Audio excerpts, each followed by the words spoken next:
Welcome to Sticky Interviews. I'm Nathan Simmonds, Senior Leadership Coach and Trainer for MBM, Making Business Matter, the home of sticky learning. We are the provider of leadership development and soft skills training to the grocery and manufacturing industry. The idea of these interviews is to share great ideas, great concepts and great ways these skills are being used to help you be the best version of you in the work that you do. Welcome to the show. Welcome to today's Sticky Interview with me, Nathan Simmonds, Senior Leadership Coach and Trainer for MBM, Making Business Matter, the home of sticky learning. And today I have the privilege and honour as well to be interviewing Caroline Shine. She's a HR head of with an exemplary career history in a plethora of well-known brands, organisations and companies, including Austin Reed Group, Rush Hair Limited, A.S. Watson Group, which you may not know from that name, but from some of their brands on the high street in multiple countries around the world, you definitely would do. And more recently, GANT Global as well. With her successes there being numerous and illuminous, by leading a complete culture change, helping them to get more focused on their values and behaviours. She's reduced absence costs by 60k in 1 year and reduced recruitment costs by a further £70,000. And at the same time, improved employee engagement from +11 to +59% points in the time that she was there. With this level of experience, I wanted to dive into all things employee engagement, talking about culture, talking about the ideas and implementations to make this work. And I wanted to dig in and share her experiences in this interview. First and foremost, Caroline, thank you very much for your time and thank you for being here. Really appreciate it. Thank you for having me. Look, the first question with me is always the same. Why do you do what you do? I think I do what I do because I'm absolutely passionate about all things people, but it's also about seeing results from all my interventions with people. So to see somebody go through a leadership program, for example, and to get the feedback from that individual who's been with the business 19 years, never had any training, and to see his leadership score go up and up. But not only that, he tells me that his relationship with his wife has even got better. It's those kind of personal, what they do, not just at work, but what I see people improve on a personal level. And that's amazing to hear. It is, and I know this feeling because I've been in training rooms and sometimes it's the most difficult person in the training room. And you're having that conversation, you're just like, really bloody hell, Yeah. It's like pulling teeth, this conversation. And then for some reason you go back maybe a month later, this is me when I'm in the training room, or 2 months later, or whatever, and it's like, I remember you, she says, and she says to me, by the way, I'm having less stress at home. And I'm like, that's the best thing in the world ever. Yeah. And the other thing that comes up for me is, do you know what, I hear a lot of people, like the common or garden response is, when people say I'm in HR, why? Because I like people. And actually, for me personally, I've met a lot of HR people where actually it's not about the people, in the nicest possible way. But then to drill it down with an example, do you know what? Actually, it's about this and hearing this and getting it. Yeah. That to me, that's not the words, it's the stuff that comes out of the good things that you do. Exactly. It's just phenomenal. And it's not about numbers at the end of the day, it's about the people. Exactly, always is about the people. But I think HR can show a return on investment. So when it's not just about people, but actually, look, it's also about the business, it's improved the business, but it's improved people's lives. Massively. And I think if you chase the numbers, you don't get the people. But if you grow the people, the numbers come along, Exactly. all by themselves. And it's not a chicken and egg scenario. You can't have one without the other. It's got to be that way first, which is phenomenal. So I wanted to talk to you about all things employee experience and employee engagement. And I wanted to get your take on this. Like I said, with your experience, I think it's worth, digging into that. Yeah. So for you, what is meant by an employee experience? For me, an employee experience starts at with the candidate, but it's about the perception that they personally have about the company, its values. It's how they feel that they've got a safe, open environment with good technology, being able to do their job, but also that they understand what's their purpose in the business. And that's where, for me, it starts with the candidate experiences. What's my perception based on the consumer brand? What's my perception of what this company is like to work for? And then going through that experience, does it live up to those expectations on a personal level? I think it's interesting when you get to the personal level. Mm-hmm. Because I think a lot of organisers, they paint a picture and you go through the doors and it's like, well, okay, this is all well and good. And kind of, do I want to work here? But then kind of, does the video and the audio sync up? You know, does what they're saying actually match up with the reality? Absolutely. And I think, you know, I introduce people, my leaders in training. I've done lots of training that I've wrote and delivered myself, but one was all about recruitment. So I'm relying on store managers to do their recruitment. And some of them had never even looked at Glassdoor and looked at what's the reality. And there they were. I said, you can't get away from it. You know, people will put their experiences on there, and GANT was on there. So it's all about, you are the brand. You represent the brand. These are our values and our culture. So when you come to treating that candidate, that's where you'll get good employee branding. They've got to be the brand and act accordingly with even the, from the candidate perspective. They've got to be the ambassador. It's a constant dialogue. And I also had the pleasure of interviewing James Kerr, and he wrote a book called Legacy. And his phrase that he used was, about getting values off walls and getting them on floors, and helping people to really live them. And because I think it's a statistic that I read when I was writing some content, is actually 27% of people, and it's only 27% of people actually agree and believe in their company values. Yeah. And I went through a whole piece of work around that, which is, if you're going to embark on creating a values culture with the behaviours that match them, you have to be tenacious and not let go of it. I started off by doing a values workshop with all mixes of people from all over the business, brought them round groups of about 10 people. And the first thing I did was talk about what are values, and asking people, what are you passionate about? And not just work, but other stories. And what we got was some great stories of people's experience of life that made them passionate. For an example, I had people that walk over hot coals. Other people loved scuba diving. But then I distinctly remember some people who came to this country not knowing how to speak any English at all.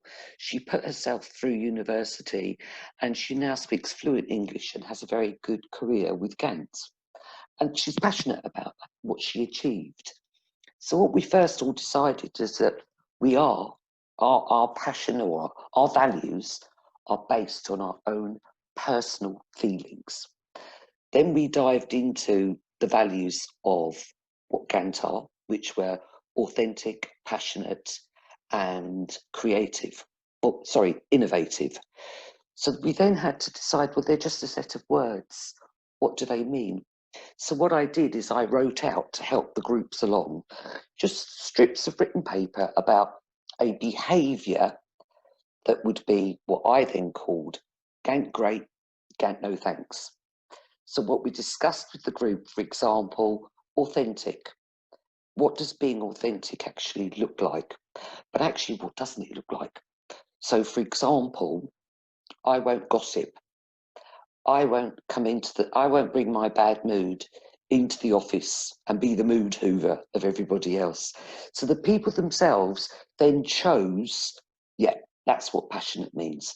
Yes, that's what authentic, that's what it does mean, that's what it doesn't mean. And then I went into something called a values dilemma with them. And I gave them some dilemmas just to discuss. And it got quite interesting and heated. One of the questions I asked them is, would you give money to beggars? And just let them discuss. What we got back is people saying, no, I'd give money to the people selling the big issue, or I'd give money to a charity, or I'd buy them a sandwich instead. And then, because some of them felt very, they're going to spend it on drink and drugs, and everyone had a different view. But the outcome was, there was no right or wrong answer, but we asked, would you give money to beggars? People decided they were going to do something else.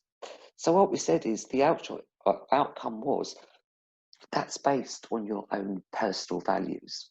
Even asking the question, would you eat your dinner sitting at the chair at the armchair at the TV?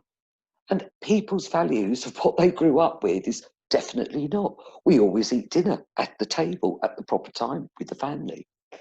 But then the last question that I ask is that you are a manager, you have a group of 7 people in your team, you need to hit a goal, and you've got only one person in that team that's got the skill to get that goal. However, that person, other people in your team have come to you and said that they're going to leave because this person's unbearable to work with. And I ask, what do you do in that situation? And we get lots of, oh, I'll talk to them, I'll do this. I said, let's say it's a given. We've gone that far. The person is just not living the values. And when I answer to them, give them the answer is, you have to say goodbye to that person. Not in a maverick, you do it in a proper way. But what I say is, you will have never ever lower your values and your behaviours for the person.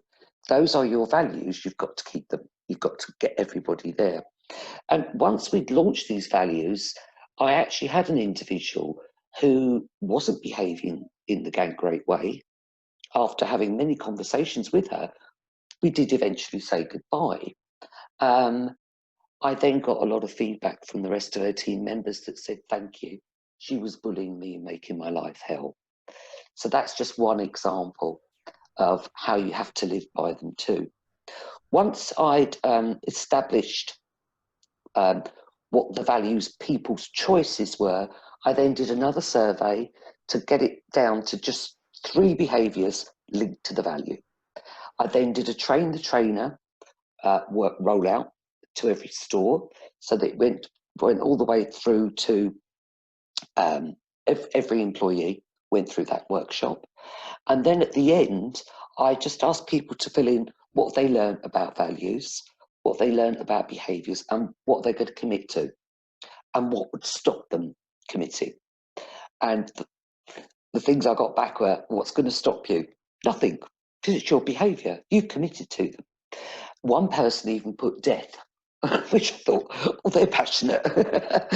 And then what followed on from there is people in every store, in every area in head office, put up their own values boards, and everyone put, it was very kept alive. What I then followed on from that was I worked with Reward Gateway, and what we could do with them is begin to send people e-cards, peer-to-peer recognition, specifically around thanking their colleagues for living the values and explaining what they did. You were really passionate today when you helped me with a customer, anything or everything like that. So what I then did is I started an internal communication program called Life at GANT, and I published to everybody who received cards and e-cards. Thank you to Fred. He's got 3 people who've sent him an e-card. We then set out that once somebody had got maybe 10 e-cards, I'd go to visit them in the store. I would present them with a You've Been GANT Great trophy, photo, again, back into our internal communication. People loved that, and we gave a voucher, £50 voucher to spend Amazon or wherever. But what people preferred more was that trophy. And that recognition, and they felt so proud. So that was just one of the initiatives that I did to get them actually living the values. But that's also got to come with support from senior management team and sign off. It's got to be up and down, left and right. It can't be, a couple of people in a store here and there. No, it's got to be. Got to be everyone. Yeah. And the other part is, I think there needs to be consistency with it. And I'm not just talking about any kind of in the recognition piece, but in what is being rewarded. And you say, having those steps in and say, look, these are the behaviours that, that lead to this, that demonstrate this. And these are the behaviours that are kind of the antonym of this. I think that's the right word, pulling away from that. Yeah. Actually, we've got some clarity, and that's coming from the people. That's not coming from, a senior leader saying you need to do this, and they're not doing it. It's coming from the people and saying, this is how we're going to display it. This is how we're going to do it. Phenomenal. The other part for me is, is reward and recognition. And they talk about incentives. There's quite a few studies now that are showing that incentives don't work. They drive the wrong behaviours, especially when there's money involved. Yeah. But it is that recognition piece. It's the acknowledgement piece. It's actually, here I am, I'm being seen. And, it's a very human need to actually just be seen and recognise that wherever I am, whatever it is I'm doing, that I am seen by my leader, by someone else, and they're actually acknowledging me for what I'm bringing to this conversation and to this business. And even having a photo taken, like you say, that sense of pride that comes with it is enormous. I just loved it. And then also when we launched the leadership program, it started off by all our store managers and head office staff, where we, with my L&D team, we did a rollout of what we called everyday leadership. So once a month, we'd have a group come together where we do the first day's workshop on leadership, looking at their personality styles, their own leadership styles, etc. Then I would continue with how to coach people, how to manage poor performers, understanding employment law, all those kinds of subjects that give managers and what we call our leaders the confidence to manage people. And we, at the end of the programme, we were at a place where we were on our second survey, and which was a global survey, where we actually had real data now on where every individual had scored on their leadership score. So we held a graduation night. Everybody was in the graduation attire, and the MD was there, speeches were given, but the recognition we were able to give, part of my speech was to actually pull out that manager. Do you know your leadership score has grown from X to Y or Y to Z? They just felt so proud. And every single person's leadership score had increased. The painful bit, and you know this and I know this, is 99% of the world's leaders end up in getting a management position or leadership job because they were good at the job they were already doing. Correct. And they go, well, you were good at making this, or you were good at doing that, therefore you must be good at leading the people that are making those things. But we know, you and I definitely know it's a misnomer. It doesn't work like that. But for some reason, the world continues to do it. I have no idea why. No. So the moment that you actually go, you're a leader, there is a reason why you are in this position, and I'm going to give you the support to do that. I see you for what you are and what you bring, and I'm going to give you these skills to make it even better. And then you're leading by proximity. You're making that investment into them to develop them, and then you're celebrating it, at the other end when they make those changes. And this is, and again, with the recognition piece, and this is how we know that you're delivering on that, and this is how we know that your scores are improving, and turning up and recognising it as well. Yeah, and I think it's introducing. I've even got senior people I'm not just talking about GANT. I'm talking about every business I've been into. The actual heads of and leaders don't have or have never been exposed to leadership skills, understanding of their emotional intelligence, understanding, just doing a John O'Dare on them as to where they are with their teams and individuals and tasks. Those sort of tools still not utilised enough. So I'm a bit of a, I used to drive my team mad because I'd come in with a new book every day, and what I would do is share out snippets, bite-sized snippets to my senior team, so that they begin your drip feeding, if you like, instead of trying to wash everybody through a training course. Off you go. It's giving some learning and getting the minds opened up to what is really leadership is all about. Agreed. And kind of what you're alluding to is a phrase I use is corporate sheep dipping, and I'm not sure where I heard that before, but not every training is going to fit every person. No. We've got a different personality types. We've also got a different leadership types. We've also got a different areas of expertise, and it's all absolutely fine. But then you can send everyone on this course. It's just not going to fit everybody. No. Maybe you have got square pegs in round holes, and and that's all okay. But like you say, you drip feed, you learn one model, oh, that's really good. I'm going to overlay it with this. And it starts to develop and become kind of organic for yourself, as well as the people in your gift as well. Yeah. And they will take on board what works for them. But if you're not demonstrating it and sharing it, nothing comes in, nothing changes, nothing evolves. Goes out. Yeah, correct, agreed.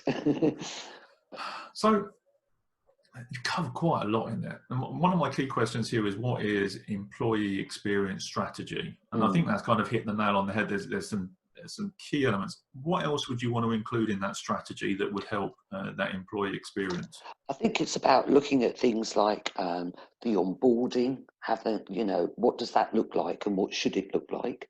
Very, very important on that, as to how you make a new employee feel. What should day one look like today, week 2, week 4, week 6, etc. And HR still has to be completely tenacious on that, because day one could be amazing. You take the new person round, you introduce them, you make sure that they've got the technology to be able, and the tools to be able to do their job. But I still find that I still have to chase senior managers to have their one-to-ones, do the feedback. How's it going? What could we do better? Keep getting that feedback. And that's part of growing and why it's important to have employee experience. And the employee experience is everything we put in to that employee will then give us the employee engagement at the end of it. So there's an input, output is the employee engagement. So the bit I pulled the face, people watching the video may have seen me pulling a face when you're talking about the senior leaders maybe not doing their one-to-ones and their feedback. You know what is again, is it common or garden? Yeah. But the bit that gets me, especially when I'm looking at personal development and coaching, the struggle that I find that senior leaders have in not doing that is because they never experience it themselves. Yeah, and agreed. We do to others what was done unto us, and whether that's parenting or leadership or whatever it is, we tend to have, as a human species, the the idea that we just repeat. If it worked for me and got me felt, I'll do that and I'll make a small adjustment. But we do it for so long it becomes habitual. It becomes a habit. Yeah. So the bit for me is the leaders is making sure they're getting that experience. So is a tangent question from here. Where or how do you make sure that the senior leadership are getting their one-to-ones and their feedback? And how do you make that happen? Yeah, I think it's, you've got to have the influence there with your MD or CEO to ensure that that happens. But it's also about, I do a lot of coaching with the CEO on what all those kind of meetings are going to look like and feel like for those individuals. So I think HR has a lot to input into that to make sure that it does happen. And our leaders are going to, I've had examples of leaders who their leadership score wasn't as high as they wanted them to be. So, that's around coaching with the MD on that individual in a more as positive way as you make it. The output of that was that he was like a sponge. He became like a sponge and really listened. And his team, the next set of scores were amazing. And he'd take his team out on team builds together. And even just, passing through the kitchen area one of his team members would say to me, I love working with him. And I'd go straight back and say, she loves working with you. It's that, and that you can, that to me is real life development, if that makes sense. I know you asked the question about how do I ensure it happens, but I thought I'd give you an example. No. Making that happen. And for me, it becomes, as you were saying, it's just that realization. Well, actually, if you think that that's the way life's going to be, you kind of normalize that. You go, well, I'm not going to get any coaching. No one gives two hoots about me. It's tough at the top. Crack on. Suck it up. All that sort of stuff. We justify and validate how we're feeling when we're into those positions. We wonder why there's executive burnout is a thing. Yeah. But then the moment that you start having the conversation, go, well, actually, there's this conversation that we could have. And it supports giving you that development that you probably never really had, or the care and attention that you may not feel that you've received over the course of time. Yeah. And then the moment you start doing that, they go, actually, here's Caroline. She does actually give two hoots about me. She does actually give two hoots about what's going on here and the employee experience and all of those things. And then you start to engage. Yeah. And then that person opens up and they just go, actually, crap. There's all this stuff, and then they start to absorb, and then the world becomes a different place. And I think it's probably one element of the reason for it is when you talk about leadership, just that word alone, what does it mean to different people? Is it all too corporate feeling for actually just have a normal conversation and people get an enlightenment moment? That's kind of where I've seen it happen for me. And for me, there was a post recently in this, and the core element of this post on LinkedIn I read was, the world doesn't need more leaders. And literally, I could feel the heckles going up on the back of my neck. I was like, no, this is the key problem with the world. There's not enough leaders. Yeah. And actually, like you say, is what is leadership to someone? What does it actually mean as a definition to that individual? What does it mean to them when they're at home? What does it mean to them when they're with their family? What does it mean to them when they're getting out of bed to go to their job and maybe they don't feel like it? These are all the times when that leadership element needs to come to the surface. And it is that self-leadership, that leadership from the inside that then radiates outwards. And helping people tap in it, because like I said earlier, it's different for each of those individuals to bring that to life. And I think there needs to be, number one for me is you're never going to do it if they haven't got emotional intelligence and understand what it's all about and how they present themselves, how other people see them. I just think that's a great tool to use to start off with. Again, something I read recently or was watching, and they were talking about the fact that basically you're a body walking around with no head. And I was like, what are they going to... And they said, well, with your eyes, you can see the rest of your body. I can see my shoulders, my hands and my feet. But the one bit of me I can't see is my head. And it's like the leadership thing. You've got this kind of concept of, well, maybe it's like this and I'm going to interact. Okay, but you can't see your own self in this place. So again, it's kind of having that introspection to say, actually, this is who I am. This is what I'm bringing. This is what's important to me, and then being able to bring that to the table and taking charge of yourself, because like I say, it's the inside out that's going to cause the biggest impact to your people. And I think certainly leaders who have been around and operated for years in a particular way that they're not leaders, I think they find that quite painful, and that's why they put a block on it, because it could tap into them on a personal level and it could expose them. It's that part, I think, where you're going to get the barriers to senior people changing. But it's that exposure which was where the beauty comes from. Yeah. Because then you find out actually who they are, not what they think someone else thinks of them. From the 360 feedback, from going out and speaking to their stakeholders and asking the questions, and getting that information and saying, well, actually, what do I need to work on? And having people hold up the mirror so they can see it. That is, I think, the most difficult first step for any leader, to actually say, how am I doing? Getting feedback, open, honest, and create an environment for open and honest feedback in their teams. And unfortunately, I have in my many years seen that barrier. and no, open and honest, they don't want to hear it. They're fearful of what that mirror. Yeah, and it's got to be vulnerability. Mm. You know, and the vulnerability, and we talk, is a word that gets bandied around a lot. You know, especially from the advent of Brené Brown, TED Talks, these sorts of things about shame and guilt. But vulnerability isn't a weakness; it's the ability to open yourself up to be wounded, but to be authentic and honest. Yeah. And my measurement of this was always, now when you do 360 feedback, no one ever wants to tell you to your face, and you'd be like, I don't get this. I need to know.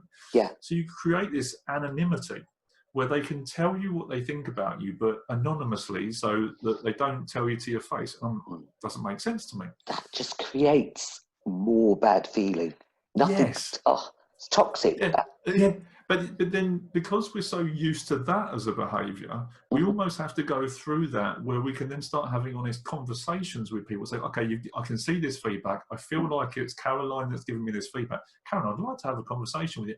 And then you and me talk about it, and you tell me to my face. Not written down on an email given to somebody else to collate it and then give it back to me. Actually, we create an environment where we all have a conversation. And as a leader, I can sit with my team, however many people in my team, and they could all tell me to my face, and we could have an adult, honest, authentic conversation. I think also, in order to do that, when you look at the dysfunctions of a team, the number one dysfunction is lack of trust. And if you don't address those issues of why there is no trust, and the trust to be able to talk out without having any repercussions, etc., you need to build the safe environment first. Absolutely. Yeah, and for me, I think that's the gauge. And sometimes that culture takes a while to get to. Yeah, for me, that's definitely. one of the key things is honesty and the ability for a team to communicate with their leaders and vice versa. Yeah, without fear of any without fear, really. Yeah. And yeah, absolutely. Amazing. Thank you. That was a complete tangent from where we're going. I just felt that it had to go into that space. Yeah. So you talked about, and you talked about in the video with Gateway for GANT as well. And how do you measure employee experience? And for Caroline Shine, and we talked about it a little bit in the end, how do you measure employee experience? Well, I measure it obviously by doing an employee survey, because that's going to be the outputs of the experience. The surveys we've been doing, we then moved the survey to, instead of doing the survey and results don't come out for a couple of months, and then you're going to do something, they've forgotten about what they said in the survey in the first place. So yeah, I think employee pulse survey is really important, to send out short, quick questions. Pulse surveys don't take a long time to do. So, and also the experience is asking the right questions. It can sometimes, I found that in writing, in giving people room to write free text on a survey, I was really surprised at the feedback. But also, to go on from that, is if you're going to put a survey out, you've got to do the quick wins. You've got to show you that you're listening to that. But yeah, that would be, and also just asking for feedback from people, asking feedback through, how did you find your onboarding process? How did you find your latest training and development? What can we do better? So it's keeping that open communication is how, I'd measure it. And we do use, obviously, it's going to be the Net Promoter Score that's going to give us the overall. I think that part you talked about in that pulse. No, I've been in companies where they've done the employee survey, and there's still a part of me that can't comprehend why it takes so long to get that information together. When you can go on somewhere and you can press a button and you can I can do a poll on GoToWebinar. Yeah. And I can get the stats and performance numbers out the back of that within 30 seconds. So why does it take 2 to 3 months or even longer to see the results from? That's not okay. Because like you say, by the time you get that information, everything's been and gone and people have forgotten. And you kind of it.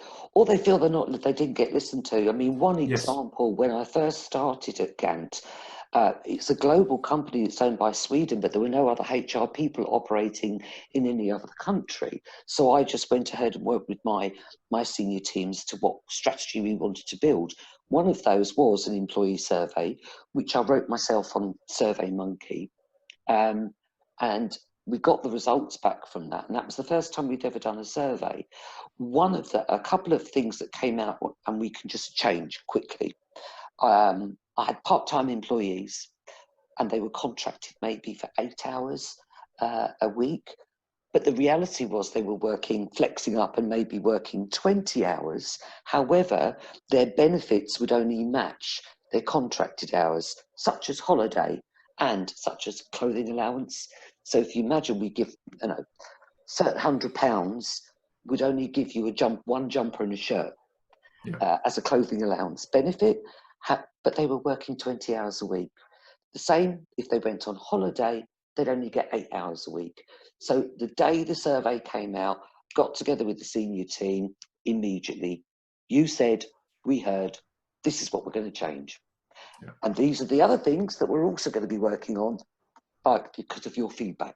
So that is the most important thing, to react very quickly to the quick wins that you can. Yeah, low hanging fruit, immediately, get them down, get them done. Yeah. One of the challenges I also have with kind of the employee survey and the engagement side of it is then looking at those things that come up time and time again. And kind of as a rough rule of thumb, there will be some commonalities, whether it's around communication or whatever. Yeah. Is how do you then go about, that stuff that keeps repeating? Yeah. What is it you do to improve that? Yeah, I think with any survey, the next step is for the team leaders to meet with every single team member and have those and explore those areas where they're coming a little bit low. For example, I think communication in some areas of the business, they're measuring really high, whereas others are not so great. So be looking about working with those two teams even to say, why is yours higher than ours? What are you doing differently? Let's share top tips on what other departments are doing in comparison to this. So it's bringing together then, if you like, a more aligned communication policy. Is the word policy? No, communication ways of working of what every department should be doing. And they say best way, best practices. Yeah. And for me, it came in with that, what you were saying about a glass door. Where was my brain going? That is, crikey, it's just slipped out of my head. Asking that leadership questions of why do people leave your team? Yeah. Or why do people join your team? Mm-hmm. And doing that self-reflection piece as a leader to actually go and get that sort of feedback. It's the same with this. Well, why is it working for them and why is it not working for me? Correct. Having the honesty and the wherewithal to say, do you know what? This is I'm a bit crap at this, and I need some help, and I'm going to go and see Caroline because Caroline's bloody marvellous at it. Let's get her and exactly. have that dialogue. I mean, But rather than worrying about whether there's going to be reprimand or there's going to be like a loss of respect or something, just go and grow. And that's something. That's how I operate. I really encourage and share ideas, but also share amongst the teams. That it's that whole communication. I set up, for example, in GANT. There we were, a beautiful head office. But you've got buying and merch, you've got PR, e-commerce over there, you've got wholesale there. But actually, what we didn't know was what were the successes of what each department was working on, what were they working on, but what were their successes, what are they doing great? So we then started monthly breakfast meetings, and every department had a session to deliver. And it was great. We were sitting there thinking, I didn't know they were doing that over there in that department. It's just something. It's like, get off, you go and talk to people. It's just, and it that again brings in that sense of purpose of why I'm here and what I do to contribute to the bigger picture. And it also breeds connection. And for me, it's talking about hackathons before, where people would actually work on their own projects. So maybe you'd have one day every month where you wouldn't work on a work per se project, but you work on this thing you're kind of incubating, kind of an idea that you want to develop. But then by sharing that with other people, like, well, this is what I'm working on, and people go, oh, you're working on that? Well, actually, I've got a qualification in this and I can contribute to that. And you're like, oh, crikey, actually. And all of a sudden, these two different departments that, never the twain shall meet or whatever it is, all of a sudden they're now having a different conversation, which just changes the dynamic of the relationship again. It's just getting people to think differently. Being too long in a habit of working in their own silos. Yeah, and we're building that connection. Mm-hmm. So, personally, for Caroline Shine, always, because it's always going to be about you, because you've got the experience you've got on what has made these businesses a success where you've been in them. Why is employee experience so important? I think it's everything. It makes a place a great place to work. So that's why we know. Part of my presentation that I do in my values is I always put up a slide that has and ask the question, who's a great place to work? Where is a great place to work and why? And every single group that I've put them through have always come up with the same. Google, for us, John Lewis, Zappos culture, and Apple. So that's because they're a strong consumer brand, but their employee experience matches their strong computer brand. They are shouting out there saying, do you know what? We look after our employees. And that, I think, is so important.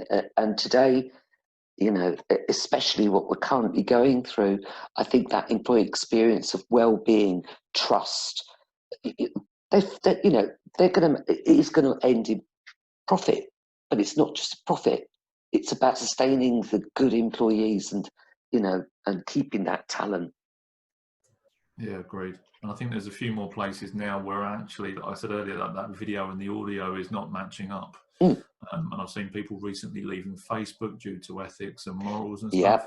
Yeah. And also I saw a post from Jeff Bezos actually regarding some racial slurs that were put on Amazon about something else, from a client. And he's actually, I think my gut feel from reading that, I think there's a shift. Actually, we understand what's important to people. That people aren't just numbers.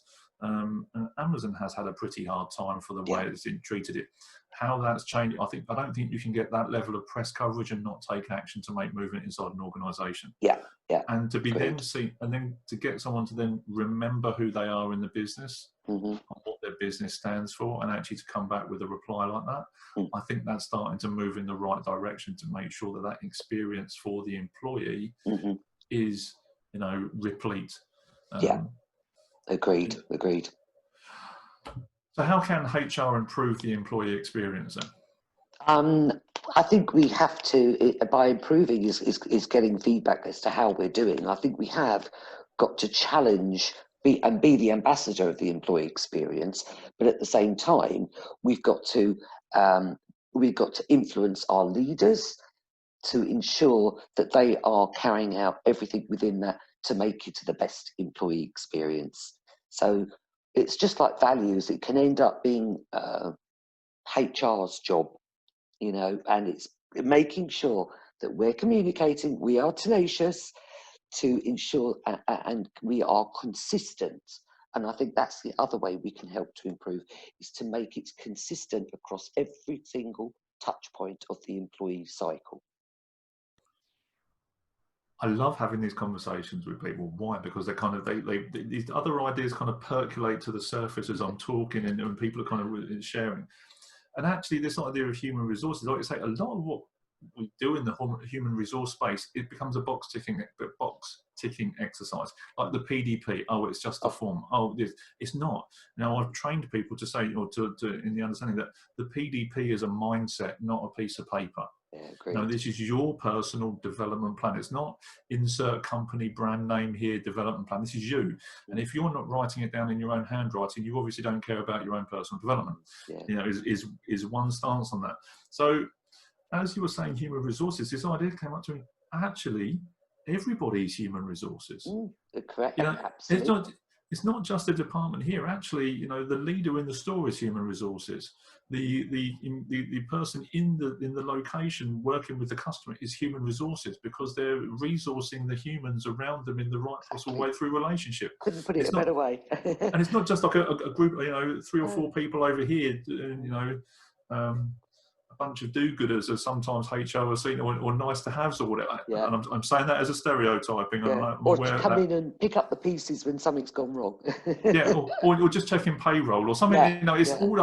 all that brand, you know, stereotyping kind of that goes on. Mm-hmm. Actually, it's building that relationship out into every individual so that they feel that connection across the whole business. This is the hub that HR truly are in their business. Agreed. So think, and just this pops into my head as well. Thinking about all the stuff that you've done previously, what would you like to do differently moving forward? What other ideas would you like to implement into organisations? Oh, now you've got me. What would I like to implement? I don't know. Well, obviously, the whole, but that's not, are you thinking something new that I'd like to implement? Anything, it might be new to you, or it might be something that you just want to get your teeth into again and then just take it up another level. I suppose I think it's ever evolving employee culture. I'm very much keep abreast of what's going on out there that's new. But I haven't found anything completely different to what I delivered at GANT, if that makes sense. But if I did find it, I'd be, you know, all over it. Sounds good. No, that's all right. Yeah, I've just got it back there. I just pressed the button. What's one thing you'd do differently from GANT then? What would I do differently? I don't think I put enough onus on the leaders to take responsibility for the values and behaviours and that whole piece. I think I did towards the end, but I think I looked after it in the early days more than I would have wanted. So I think because for example, I rolled out in the early days the focus groups to the senior team. In hindsight, the senior team should have been at every single meeting, every single focus group that I conducted. That's to get early buy-in. Nice. Good reflection piece. Yeah, that was one I thought about afterwards. But we have an ethos of never stop learning. Every day's a school day. Absolutely. Every day. So look, penultimate question for me then. How do you make behavioural change stick? I am tenacious, but I am also very passionate, but also to make it stick, I give leaders and managers real life examples of what could happen if they don't. What is the payoff here if we don't make that stick and we don't change that behaviour? And we've had real life examples where we've said goodbye to people, and I've always said it's my intuition and my experience. I'll say, I'll bet your bottom dollar when you say goodbye to that person, you will find out an awful lot more about that person after they've gone. And sure enough, always been the case. Always been the case. So it's, you know, I can influence by explaining and talking through with an MD or a senior person, you know, the consequences of what could happen and the bigger picture to the whole brand and the rest of the people. And I think what does it for me is when you've got people that are not living the values, it's about, you know, those conversations saying to those people that, you know, your GANT no thanks behaviour, but it's how you make other people feel. Do you realise how you're making other people feel? Because that's what it's all about. When you've got people bullying, being nasty to each other, it's getting that person to understand this is not my behaviour, this is your behaviour. So I can be quite, if I need to be, And it has to be. For me, the two questions that I ask, what's the benefit if you do? If you Yeah, do make the change, and what's the cost if you don't? yeah, And getting people to highlight that for themselves. And like you say, when you've got those two super clear variations, the GANT great and GANT no thanks. correct. Okay, which choice would you like to make? Oh, you want to go down this? Okay, great. And if you want to go, okay, great. I'm happy whichever choice you make. Yeah, I know which one I would prefer you to make. yeah. If the values aren't being displayed and that feeling isn't right, and we know that this is going to breed, damage down the line or be of a detriment, then okay, we need to have an alternative Yeah. conversation. And And it's what better I being that honesty. Yeah, and what I found with the tool, because we then published what does GANT no think, what does those behaviours look like for GANT great, GANT no thanks for each value, and they were very, very visible in stores and head office. What my leaders found that they, if they have an issue with someone's behaviour and they're ringing me for advice, I say, you've now got the tool. This is not about you, me. These are behaviours you are not following. And when I did the original rollout, the last slide was get on the train, get off the train, but don't stand in front of it. It's not going away. And that's the truth. You've got a choice whether you're on the train or off the train. And if you want to get off the train, it's okay. That's exactly what I said to people. It's fine. But And we had some individuals that wanted to work in a very process-driven, those are the rules, nothing else matters, and I'm going to behave in a way to ensure those rules are stuck to, no matter if I upset someone or my behaviour is not good.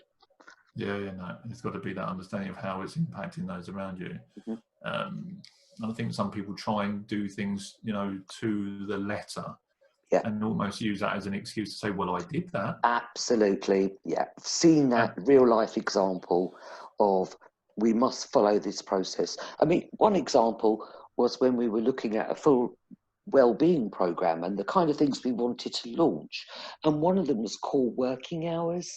If you 10 till 4, but if you want to start at 8 and leave at 4, cool. And we gave them options.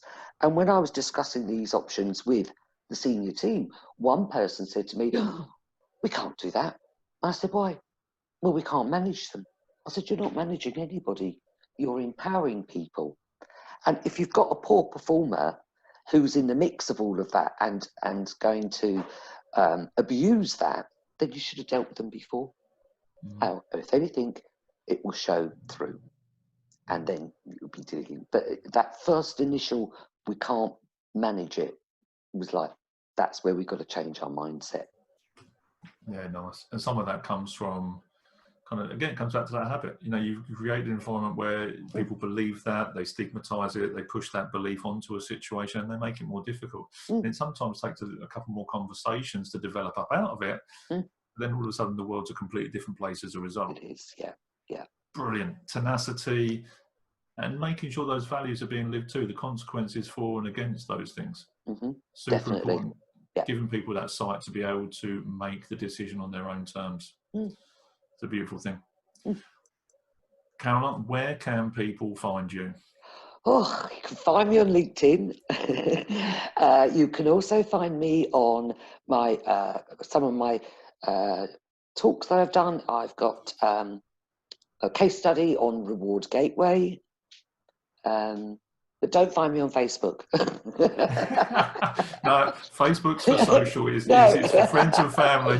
LinkedIn, exactly. Yeah, absolutely. So LinkedIn. What we'll do is we'll include the URL to your LinkedIn profile. We'll also include the links in there to the Gateway case study as well. So we'll get that included as well. Caroline, I just want to say a massive thank you from me. Massive thank you for everyone that's been watching this and paying attention and talking about employee experience and how employee engagement is so valuable. Caroline has such a depth of experience and wisdom in this space, which is why she's here having this conversation, which is why you should be reaching out and having a conversation with her, and why you should be going and learning from this case study to help you improve the engagement scores, the experience that your people get, so that actually from start to finish, it is a good thing, from the onboarding all the way through to Glassdoor. And Caroline, I'm happy to give support wherever is needed and share my ideas. her words, not mine. So please take them. No, take advantage of that and go and dig into that wisdom. Thank you very much, Dr. Caroline. I'm so very happy for you to do this. Thank you very much. Thanks, Nathan. Good to speak. Firstly, massive thank you from the MBM team for tuning in to this sticky interview. If you haven't already done so, now is the time to click subscribe and stay up to date with our new training videos and great interviews. And secondly, if you want to learn more about the skills we've been talking about in this episode, click the link and take a look at the MBM virtual classrooms. They're there to help you be the best version of you in the work that you do. Until next time, see you soon.